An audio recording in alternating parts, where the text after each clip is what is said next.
The last step of every cabinet project is to screw the cabinets to the wall. And you need a stud finder to do that. You could try it without, but it's best that you use one.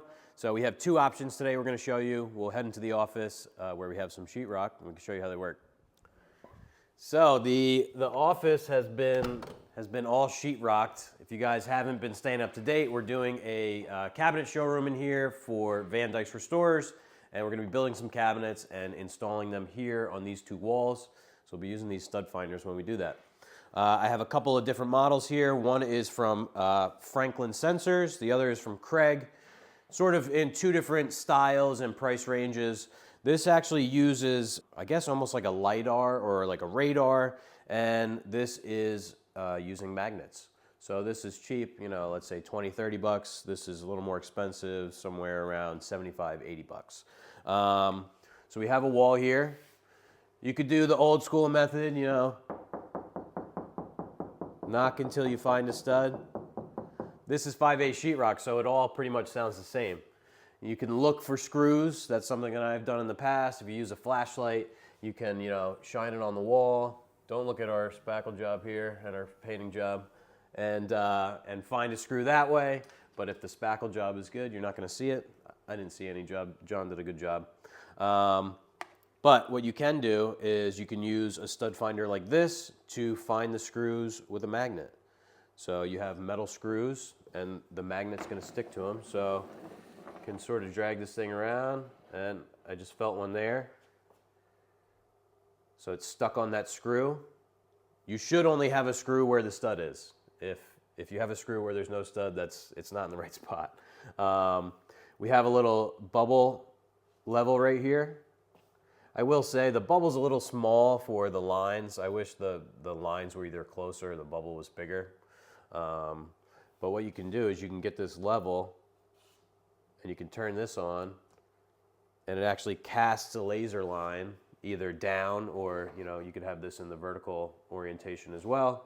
It has two magnets, so you can use either one.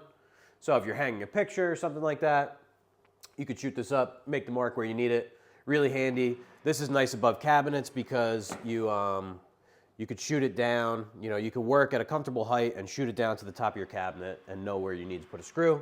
If you're doing wall cabinets, you know, you're probably shooting it up.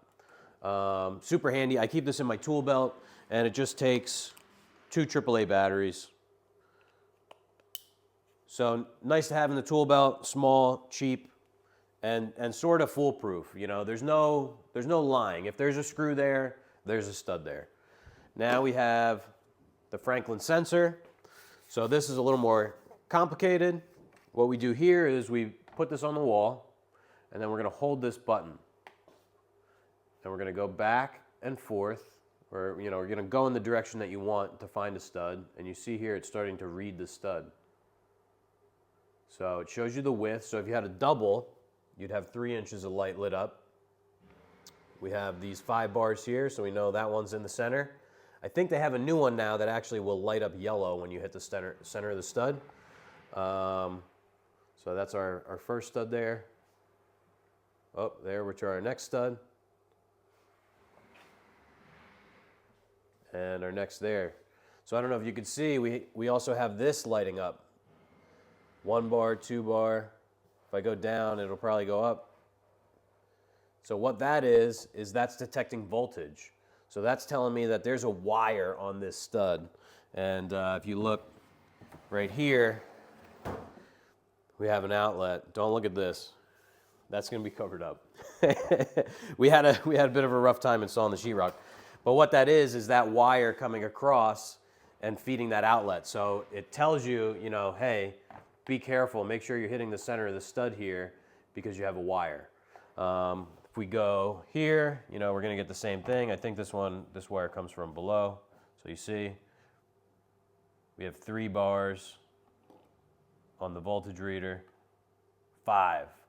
So this stud right here, you know it definitely has a wire on it. Obviously, you know because there's an outlet, but if there's not an outlet and it's just running through the wall, it's a good insurance policy to know that there's wires back there. You know, you have to make sure that you're not putting your screws in the wrong spot, that you're going to end up hitting a wire or a screw that's too long. So that's super handy. So hopefully you guys enjoyed that video. We'll have links to both of these in the description. This is the Franklin Sensor Pro Sensor M210, and I don't know what this Craig guy is called, but we'll have links down there for you. If you have a stud finder that you like, let us know down in the comments. We'd like to check them out. And if you have any questions, be sure to ask, and we'll talk to you next week.